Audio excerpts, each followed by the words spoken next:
الحمدللہ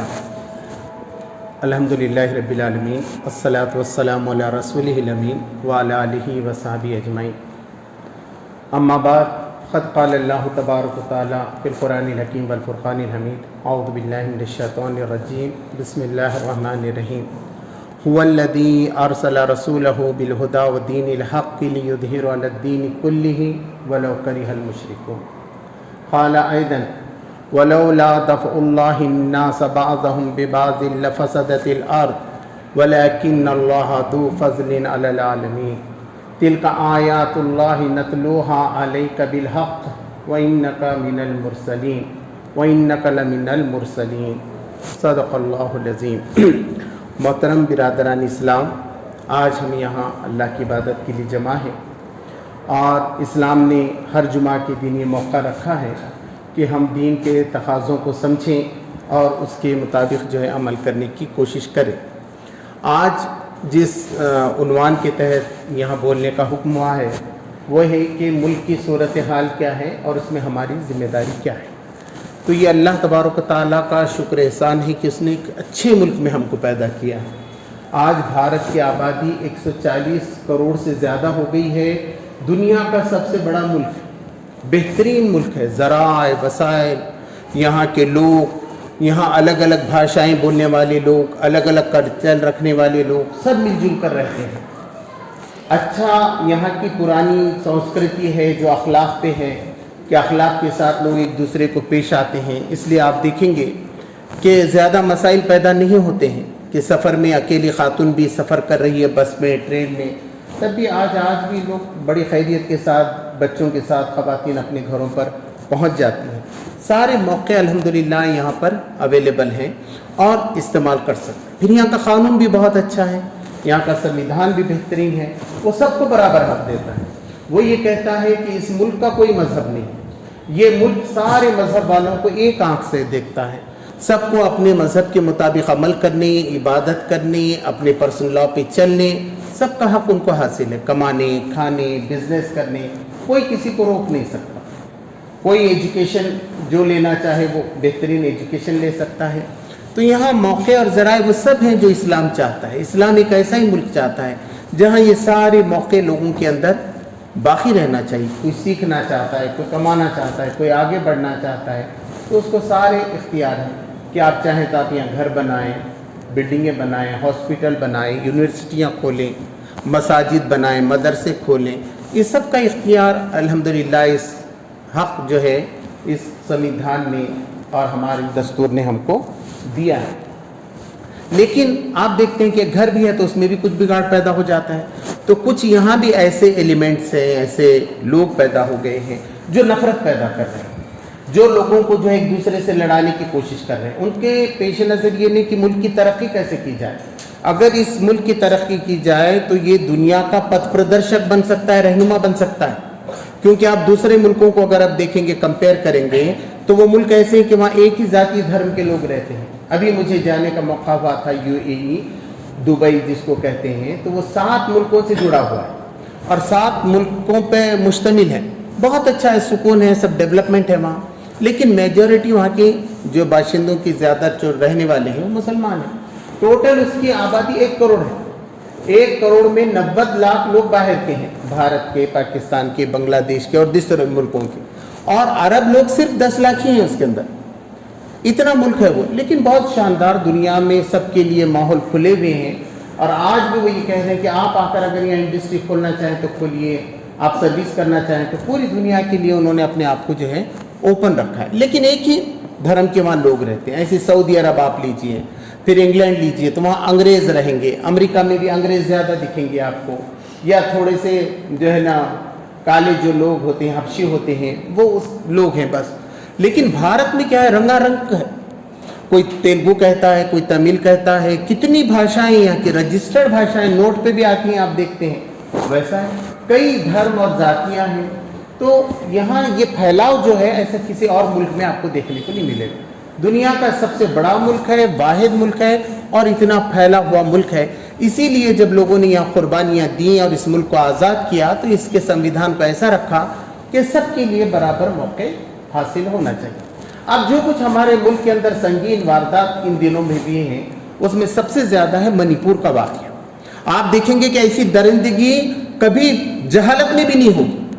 ایسے ایک بہترین اخلاقی ملک کے اندر جس کی بنیاد پہ یہاں کی سنسکرتی ہے اور اخلاق ہے، 2 خواتین کو ننگا کر کے جو ہے گھمایا گیا پبلک کے اندر، اور وہ کہہ رہے ہیں کہ پولیس نے اس کو ہمارے حوالے کر دیا ہے۔ پھر ان کے ساتھ جو ہے ریپ ہوا اور اجتماعی عصمت دری ان کے ساتھ ہوئی، آپ ساموہک بلاತ್ਕਾਰ جس کو کہتے ہیں، یہ سب ہوا۔ تو یہ سب دیکھنے کے دن ہے کہ یہ بھارت کیا کر رہا ہے، اور اس میں اب مسلمانوں کی ذمہ داری کیا ہے، بھارتیوں کی کیا ہے۔ آپ دیکھیں گے کہ جب ایسا ہی کیس نربھیا کا ہوا تھا تو پورا بھارت اٹھ گیا اور کوئی قانون بنا جب منموہن سنگھ کی سرکار، لیکن اب دیکھتے ہیں تو ذرا خاموشی نظر آتی ہے، بلکہ ایسا بھی لگتا ہے کہ خود حکومت کی پشت پناہی اس کو حاصل ہے۔ تو یہ جو سنگین حالات ہو رہے ہیں تو ہر خاتون یہ سوچنے پہ مجبور ہے کہ وہ بھی کل محفوظ ہے کہ نہیں، کل کسی خاتون کے ساتھ بھی ایسا ہو سکتا ہے۔ تو اس میں کیا ہوگا؟ تو میں نے ابھی جو آپ کے سامنے قرآن کی آیتیں پڑھی ہیں، انشاءاللہ اور ایک آیت میں کوٹ کر کے آپ کو بتانا چاہوں گا کہ قرآن سنت اس سلسلے میں ہم کو کیا حکم دیتا ہے۔ ایک تو واقعہ یہ لے لیجئے آپ، منی پور کا بہت کالا دھبا ہے پورے ملک کے اوپر، پورے لوگ جو سوچنے سمجھنے والے ہیں، عقل رکھنے والے ہیں، اس کے لیے حیران اور پریشان ہیں۔ دوسرا مسئلہ آپ لے لیجئے یہاں کے کسانوں کا ہے۔ سنیل صاحب جو کمشنر رہے ہیں، انہوں نے ایک رپورٹ پیش کی ہے یہاں کے کسانوں کے متعلق۔ انہوں نے کہا کہ پچھلے 6 مہینوں میں 1025 کسانوں نے خودکشی کی، ان پہ قرضے ہیں، ان کا خیال نہیں رکھا جا رہا، ان کی فیملی برباد ہو گئی۔ اور اس کے ساتھ ساتھ انہوں نے کہا ہے کہ 1,05,754 ایسے کسان ہیں جو خودکشی کرنا چاہتے ہیں، بالکل لائن میں، ان کو بچانا ضروری ہے۔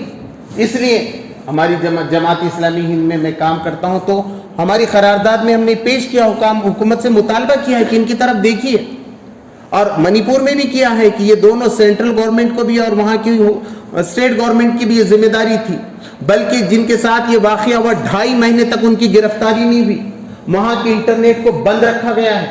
اب جب انٹرنیٹ وہاں کا کھلا ہے تو یہ ساری چیزیں آئیں، اب پردہ تو کیا حکومت ایسی ہوتی ہے کہ 2.5 مہینے تک بلیک آؤٹ؟ ایک واقعہ ایسا سامنے آیا ہے، معلوم نہیں ایسے کتنے واقعات آئے ہیں، تو کہا گیا ہے کہ ان کے کو جتنے بھی وہاں لوگ متاثر ہوئے ان کو بسانے کی کوشش کی جائے، جو مرے ہیں ان کو کم سے کم 10 لاکھ روپے کا جو ہے نا ہرجانہ ان کو دینا چاہیے۔ ایسی کسانوں کے سلسلے میں بھی کہا گیا ہے کہ جو کسان ہمارے مر رہے ہیں ان کو بھی 10 لاکھ کا ہرجانہ دینا چاہیے، اور جو باقی ہیں ان کے مسائل کی طرف گورنمنٹ کو جو ہے متوجہ ہونا چاہیے، یہ ذمہ داری ہوتی ہے گورنمنٹ کی۔ تیسری بات آپ دیکھتے ہیں کہ سمان سول کوڈ کی آ گئی، کامن سول کوڈ کی آ گئی، سمان آچار سنہتا کی آ گئی۔ آپ کو معلوم ہے کہ کچھ سال پہلے یہاں کے لا کمیشنر نے یہ بات بتا دی تھی کہ یہ ہندوستان کے لیے ضروری نہیں ہے کہ اس کا ایک کوڈ آف کنڈکٹ ہو، اس کے لیے جو ہے ایک سا سول کوڈ بنایا جائے۔ ویسے جیسے لوگ سمجھتے ہیں کہ یہاں الگ الگ ہیں، الگ الگ بھاشائیں ہیں، الگ الگ کلچر ہیں اور الگ الگ رہنے والے لوگ ہیں، ان کے لیے کیسا ہو سکتا ہے؟ ہاں کامن تو بہت ساری چیزیں ہیں نا۔ اب آدمی سیدھے ہاتھ سے چلے کے بائیں، جیسا قانون ہے ویسے ہو رہا ہے۔ چور جو چوری کر رہا ہے اس کو سب کو ایک ہے، انکم ٹیکس سب کے لیے برابر ہے، دکان کھولنا ہے، انڈسٹری کھولنا ہے، سب کے لیے ایک قانون ہے، پورے قانون تو ایک ہے۔ صرف ایک چھوٹا سا حصہ پرسنل لا جو خاندان کا ہے کہ بھئی نکاح کیسا ہوگا، طلاق کیسا ہوگا، دودھ پلانے کی میعاد کیا ہوگی، وراثت کی تقسیم کیا ہوگی، بہت تھوڑا سا حصہ جو ہے نا وہ پرسنل ہے۔ اب اس میں ہاتھ ڈالنے کی جو کوشش کی جا رہی ہے وہ خود کمشنر نے نہیں کہی تھی، لا کمشنر، یہ محسوس ہوتا ہے کہ ستانے کے لیے، اور اس میں بھی متضاد ان کے جو ہے بیانات ہیں، الگ الگ بیان ہیں، کچھ کہہ رہے ہیں کہ اس میں سے کسی کو ایکسیپشن دیا جائے گا، کسی کو نہیں ہے۔ تو سارے دلت، سارے کرسچن، مسلمان اور دیگر دلت اور آدیواسی سب پریشان ہیں، ان کے میٹنگز ہو رہے ہیں اور پریشانی کی کیا ہو رہا ہے ہماری حکومت کے اندر، ایسا ہو سکتا ہے کیا؟ اور کیا یہ بھارت کے لیے مناسب بھی رہے گا؟ ہاں جہاں ایک دھرم کے لوگ رہتے ہیں، ایک سوسائٹی رہتی ہے، ایک چھوٹا سا ملک ہے جیسے میں نے بتایا دبئی ہے، سعودی عرب ہے یا انگلینڈ ہے، امریکہ ہے، ایسا کہیں ہو تو وہاں پر ایسا قانون ہو سکتا ہے، لیکن جب یہاں کے الگ الگ سب لوگوں نے مل کے اس کے لیے کوششیں کی ہیں تو یہ قانون اس کے لیے کبھی بھی صحیح نہیں ہو سکتا۔ پھر اس کے بعد چوتھی بات یہ ہے کہ یہاں پر نفرت پھیلائی جا رہی ہے، یہاں جیسا ہم اناج جمع کرتے ہیں اس کو گھن لگ جاتی ہے نا، بیچے سے اناج پورا خراب ہو جاتا ہے. اب یہ برسات کے دنوں میں آپ دیکھیں گے اگر ڈھانپ کے نہیں رکھیں گے نا, جو ہے بھپندی کہتے ہیں ہمارے پاس, ہے نا, فنگل انفیکشن ہوتا ہے اور پوری فصل خراب ہو کے رہ جاتی, کبھی کبھی اس میں کیڑے لگ جاتے ہیں. ایسے ہمارے ملک کو لگ گیا ہے. نفرت کے لوگ, نفرت پھیلانے والے لوگ, ہے نا, ایکسٹریمسٹ لوگ, یہ لوگوں میں نفرت پیدا کرنا چاہتے ہیں. اس کا نتیجہ ہے کہ کئی موب لنچنگ کی جا رہی ہے, انسانوں کو جو ہے مارا جا رہا ہے, نفرت پھیلائی جا رہی ہے. اب منی پور میں دیکھیے کئی چرچ جو ہے جلا کے راکھ کر دیے گئے ہیں. تو یہ کوئی صحیح بات نہیں ہے. ہر آدمی اپنی عبادت کر رہا تھا, اپنی جگہ پہ رہ رہا تھا, لیکن انہوں نے ہر معاملے میں, اور آپ دیکھیں گے ہندو مسلمان زیادہ تر ایسا کر دیا. یہ کہ ہمارا ملک کو ہم کیسے آگے لے کر جائیں گے, ڈسکشن اس پہ ہونا چاہیے. ہماری پانی کی سمسیا ہے یا پانی کا کوئی ہمارا پرابلم ہے, اس کو ہم کیسے حل کر سکتے ہیں, یا پالوشن بڑھ رہا ہے کیسے کر سکتے ہیں. تو ہم پوری دنیا کو لیڈ کر سکتے ہیں. آج بھی الحمدللہ ویسے بھارت آگے بڑھ رہا ہے, فائنانس میں بھی آگے بڑھ رہا ہے. ہم دیکھتے ہیں کہ پہلے روڈ کیسے تھے, اب بہترین روڈ ہمارے پاس بن رہے ہیں. ایجوکیشن کی سسٹم پہ توجہ دی جا رہی ہے, اور ہم کو بھی اس بارے میں کوشش کرنی چاہیے. تو یہ تھا ملک کی صورتحال. وہ سب جانتے ہیں, آپ مجھ سے زیادہ جانتے ہیں, مجھ سے زیادہ آپ ٹی وی دیکھ رہے ہیں, اخبارات پڑھ رہے ہیں, واقف ہیں. لوگ کہتے ہیں کہ میں بہت کم کہتا ہوں اس پہ, تو میں کہتا ہوں اس پہ واقف ہے. سوال یہ کہ اس کا سولوشن کیا. تو پہلے تو ایک اصولی بات سمجھنا چاہیے. قرآن مجید میں دوسرے پارے کی آخری آیت ہے, میں ایک آیت تھی 253 54 ہے 154 153, تو اس کے اندر میں ایک آدھی آیت اور اس کی پوری آیت, وَلَوْلَا دَفْعُ اللَّهِ النَّاسَ بَعْضَهُمْ بِبَعْضٍ لَفَسَدَتِ الْأَرْضُ. اگر اللہ تبارک و تعالیٰ انسانوں کے ایک گروپ کو دوسرے گروپ سے بدلتا نہ رہتا تو دنیا یقیناً فساد سے بھر جاتی.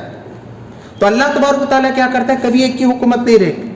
اب دیکھیے نا بھارت میں کتنے لوگ بنے, کبھی بابر تھے, کبھی اورنگزیب تھے, کبھی شیواجی تھے, کبھی کوئی تھوڑے دنوں تک رہتے پھر چلے جاتے, ہے نا.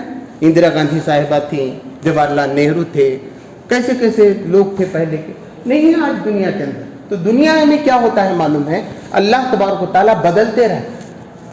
وَلَوْلَا دَفْعُ اللَّهِ النَّاسَ بَعْضَهُمْ بِبَعْضٍ لَفَسَدَتِ الْأَرْضُ وَلَكِنَّ اللَّهَ ذُو فَضْلٍ عَلَى الْعَالَمِينَ. لیکن اللہ تبارک و تعالیٰ بے شک لوگوں پہ بہت مہربان ہے, فضل فرمانے والا ہے. وہ ایسا نہیں ہونے دیتا کہ کسی ایک کو اقتدار دے, وہ جم جائے اور وہی پھر دعویٰ کرنے لگے کہ میں تمہارا خدا ہوں. پھر اس کے بھی اصول ہیں بنا اور بگاڑ کے, کہ جو دنیا میں انصاف کو قائم کرتے ہیں, اچھے رہتے ہیں, اللہ تبارک و تعالیٰ انہی کو حکومت دیتا ہے. جیسا سورج سب کے لیے فائدہ اتنا ہی پہنچاتا ہے, وہ یہ نہیں دیکھتا کہ یہ کون سے دیش کا ہے, کون سے دھرم کا ہے, کون سی ذاتی کا ہے.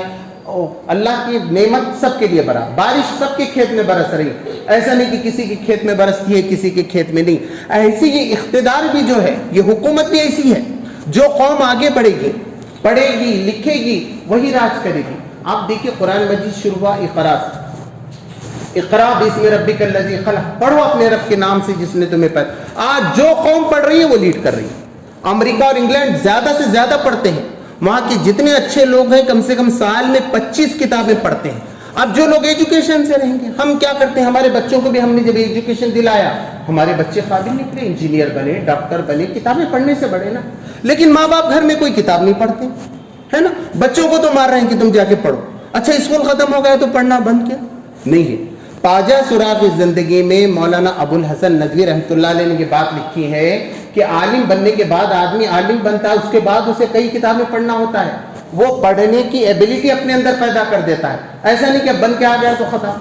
ایسی انجینئر ڈاکٹر بھی بن کے آ گیا, اب وہ نہیں پڑھ رہا ہے تو اچھا ڈاکٹر نہیں ثابت ہو سکتا. پرانا علاج کب تک چلے گا, روز نئے علاج آ رہے ہیں, اپ ٹو ڈیٹ رہنا پڑتا ہے. تو ڈاکٹر کو بھی کتابیں پڑھتے رہنا پڑتا ہے, انجینئر کو, وکیل کو, ٹیکس والے کو, آپ کو بھی. آپ نہیں پڑھیں گے تو آپ کیسے کامیاب ہوں گے. آپ کتنی بھی دعا کر لیں, بیٹھ کے رات اور دن دعا کر لیں, لیکن آپ ایجوکیشن حاصل نہیں کر رہے ہیں, آپ کتابیں نہیں پڑھ رہے ہیں, آپ بھارت کے سنویدھان کو بھی نہیں جانتے ہیں, آپ جس ملک میں رہ رہے ہیں اس کا سنویدھان آپ کو نہیں معلوم ہوتا, آپ کیسے کام کر سکتے ہیں. تو وہ قوم کامیاب ہوتی ہے. اب قرآن کی جو بات مانے گا وہ غالب رہے گا.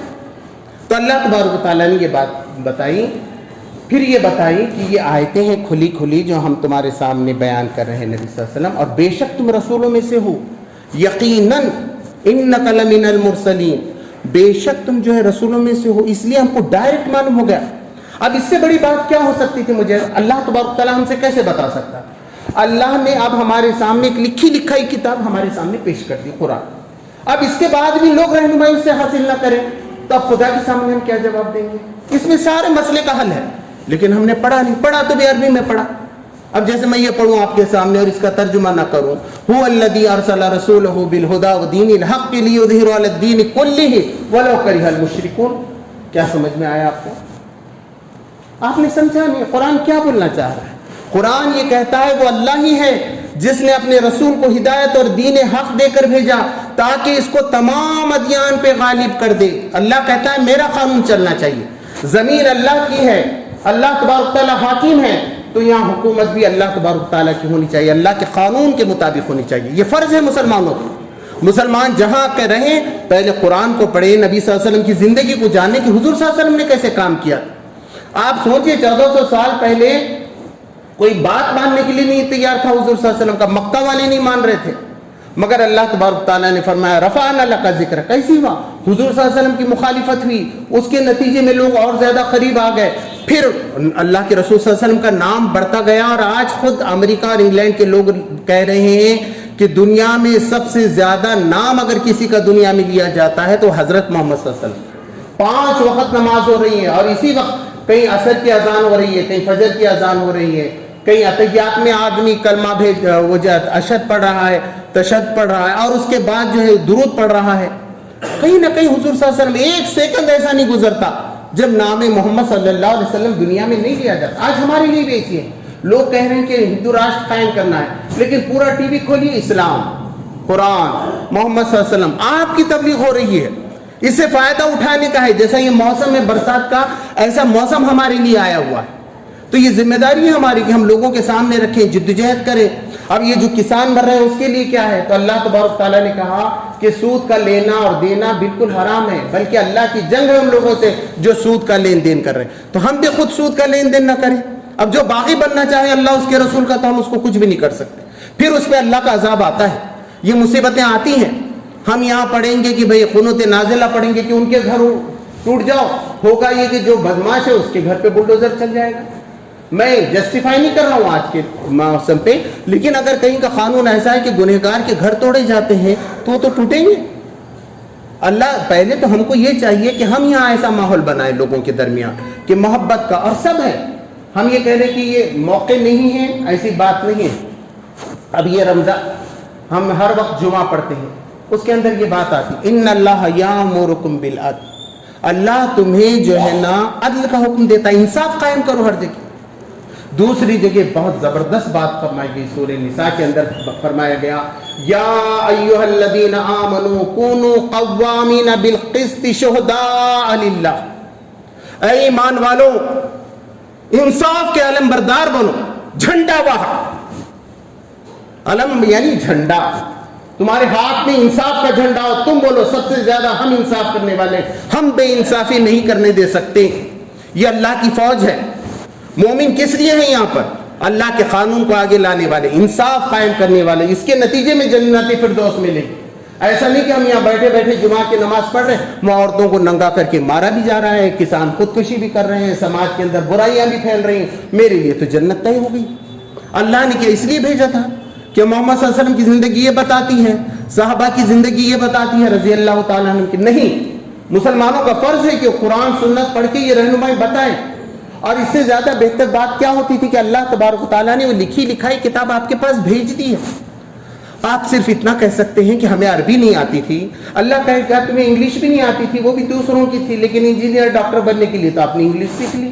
وکیل انگلش کے بغیر کچھ ہو رہا ہے کیا؟ جو کمپیوٹر آپ موبائل بھی نہیں چلا سکتے، تو آپ سب سیکھ رہے ہیں، آپ مراٹھی بھی سیکھ رہے ہیں، پھر خدا کا بات سمجھنے کے لیے کہ عربی نہیں سیکھ سکے، 4 مہینے کے اندر عربی آن لائن کلاسز چل رہے ہیں، 4 مہینے میں آپ قرآن کو ایسا سمجھ سکتے ہیں، دیکھیں کہ آپ کم سے کم اس کا ترجمہ معلوم کر سکتے ہیں۔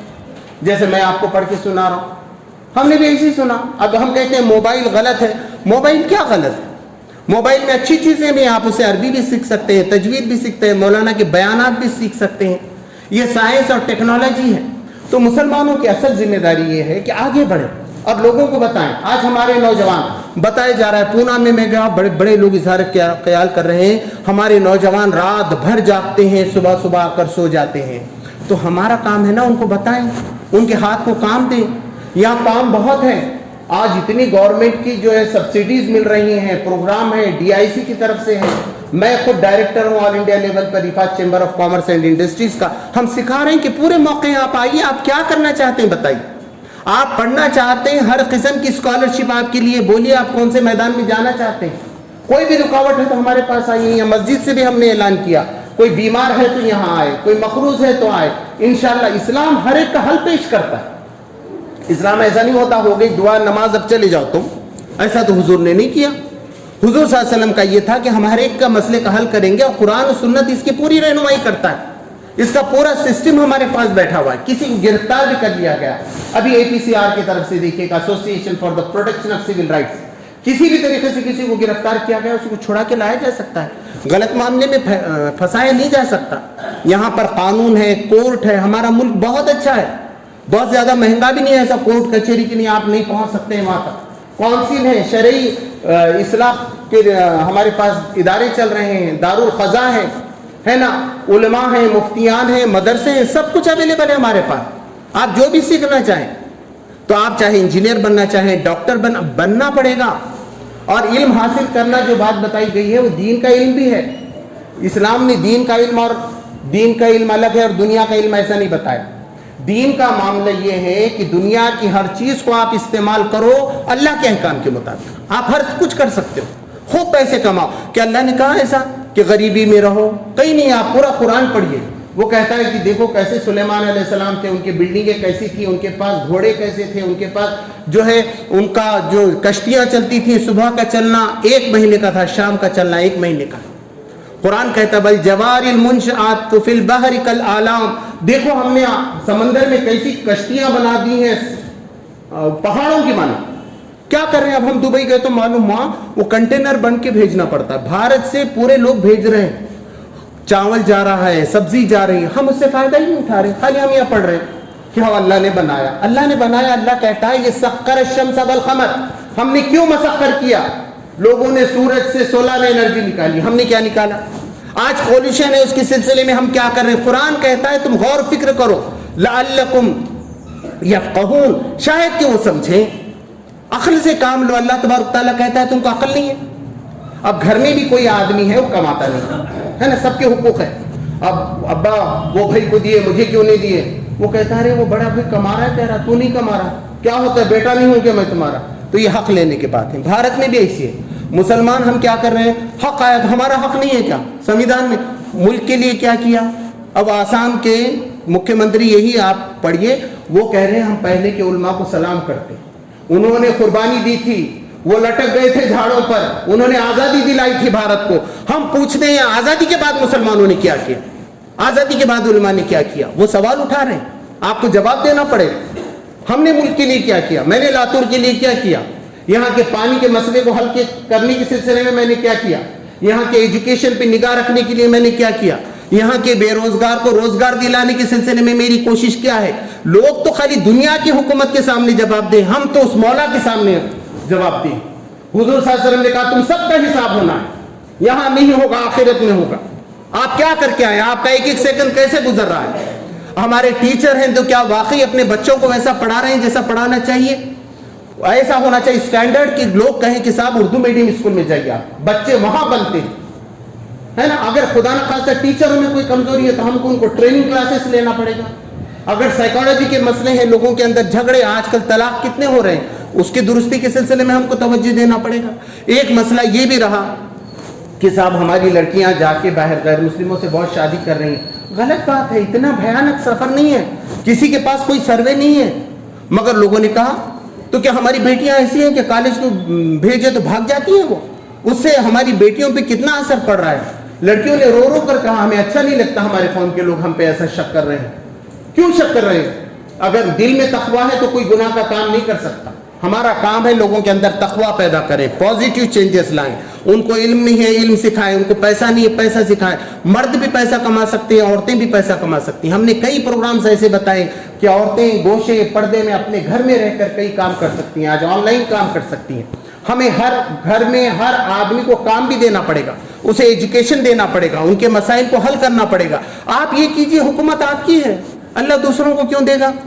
مگر میں کچھ نہیں کروں اور چاہوں کہ مسلمانوں کی حکومت آ جائے، بلکہ خواہش یہ بھی ہو اسلامی حکومت آ جائے، اور معاملہ یہ کہ مجھے قرآن ہی نہیں معلوم، مجھے نبی صلی اللہ علیہ وسلم کی زندگی نہیں پڑھا میں نے کہ ان کو کتنے بچے تھے، کیا کام کیے، حضور صلی اللہ علیہ وسلم کی زندگی پہ ایک سے ایک جو پڑھ رہے ہیں برادران وطن اور ملک کے لوگ، وہ دنیا کے لوگ حیرت میں ہیں، کیسی عجیب شخصیت ہے، کتنی مہان ویکتتو ہے محمد صلی اللہ علیہ وسلم کا، آپ نے ہمیں کیوں نہیں بتایا؟ حضور صلی اللہ علیہ وسلم کوئی معمولی آدمی نہیں، اللہ کے بعد ان کا مرتبہ ہے، مگر ان کی زندگی ہمیں نہیں معلوم، روزانہ 4 پیج بھی حضور صلی اللہ علیہ وسلم کے بارے میں نہیں پڑھ رہے ہیں، قرآن کے بارے میں نہیں پڑھ رہے ہیں، کتنی تفاسیر ہیں، کتنا مفسرین نے کام کیا ہے، اگر یہ سب ہم کو نہیں معلوم ہے اور روز صبح سے شام ہو جائے گی تو کیا مسئلہ حل ہو جائے گا؟ آج میرے کھیت میں نے سویابین ڈال دیا، اب دعا کر رہا ہوں، اب میں بیج نہ بوؤں اور یہاں سے دعا کروں اللہ میرے کھیت میں بہت سویابین ہو گئے، میں نے پیرا ہی نہیں بیج، ہو سکتا ہے؟ اللہ کہتا ہے عقل سے کام لو۔ ایسا ہم نے دین کو نہیں سمجھا تو کیا دین کے برکات سے ہم مستفیض ہو سکیں گے؟ اور یہ کام خیر امت کا ہے، کنتم خیر امت اخرجت للناس، تمہیں اٹھا دیا ہے نبی صلی اللہ علیہ وسلم کے ذریعے سے پوری امت مسلمہ کو کہ یہ سارے انسانوں کو بچاؤ، تامرون بالمعروف وتنہون عن المنکر، تم نیکی کا حکم دیتے ہو، برائی سے روکتے ہو، آپ نہیں کرنے دے سکتے ایسا منی پور میں، آپ ایسی لنچنگ نہیں کرنے دے سکتے، آپ ظلم ستم کو نہیں بڑھنے دے سکتے، جب میں مسلمان ہوں اگر میں ایسا نہیں کرتا ہوں تو یہ ہے مسلمانوں کی کرنے کی یہ ذمہ داری ہے۔ آپ قرآن کو پڑھیے، احادیث کو پڑھیے، سمجھیے، کل خدا کے پاس ہم کو جانا ہے اور پھر منہ دکھانا ہے، اور اتنا بڑا ملک اللہ کہے گا تم کو تو ہم نے 140 کروڑ کی، اب بتائیے بہت سے ملک تو ایسے ہی جہاں 400 لوگ رہتے، 2000 آپ جا کے دیکھیے، 100 200 جو ملک ہیں ہمارے اس میں آبادی کتنی ہے؟ 1 لاکھ بھی ہے، 1 لاکھ کا بھی ایک ملک ہے، اب وہ کیا کریں گے بیچارے؟ آپ کے پاس 140 کروڑ ہے، کیا مارکیٹ ہے، لوگ پوری دنیا للچا رہی ہے اس کے لیے، اور یہ سارے نعمتیں ہمارے پاس رہ کے ہم اس سے ناواقف ہیں۔ اللہ تبارک تعالیٰ سے دعا ہے کہ ہماری آنکھیں کھولے، ہم کو یہاں کام کرنے کا جو طریقہ ہے وہ سمجھائے، قرآن کی سمجھ عطا فرمائے، حضور صلی اللہ علیہ وسلم کی زندگی کو پڑھنے، سمجھنے، اس پہ عمل کرنے کی توفیق عطا فرمائے، ہمارے گناہوں سے درگزر فرمائے، اور ہم اس ملک کو ایک بہترین ملک بنا سکیں۔ پہلے بھی ہم نہیں بنایا، اورنگزیب علیہ رحمہ کے زمانے میں آپ دیکھیے اس وقت کی جی ڈی پی 34 تھی، کوئی انکار نہیں کر سکتا، دنیا میں سب سے بڑی جی ڈی پی تھی، سونے کی چڑیا کہا جاتا تھا جب مسلمان یہاں حکمران تھے۔ اگر ہم اٹھیں گے تو انشاءاللہ بھارت کو ہم پھر سے سونے کی چڑیا بنائیں گے، ہمارے پاس سب کچھ ہے، قرآن وہی ہے، احادیث وہی ہے، نبی صلی اللہ علیہ وسلم کی سیرت وہی ہے، ضرورت اس بات کی ہے کہ ہمیں اٹھ کر اس کے لیے کام کرنا ہے۔ اللہ ہمیں اس کی توفیق دے۔ وآخر الدعوانا